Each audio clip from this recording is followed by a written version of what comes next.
কিছু মালাই গুঁড়ো করে দিয়ে দিলাম, সরি মাওয়া গুঁড়ো করে দিয়ে দিলাম, আর 3টা কাঁচামরিচ জাস্ট একটু ভেঙে দিয়ে দেবো,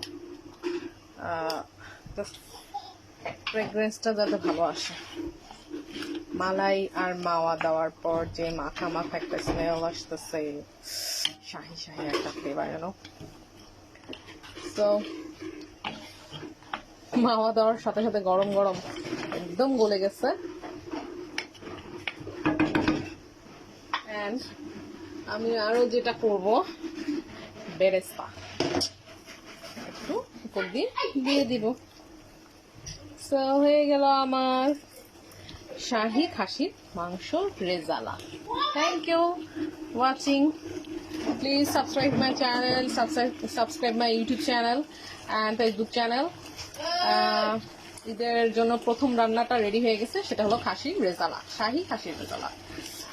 স্টে টিউন, অবশ্যই এটার ভিডিওটা আপনাদের খুব শীঘ্রই দিয়ে দেবো ইনশাআল্লাহ। আল্লাহ হাফেজ।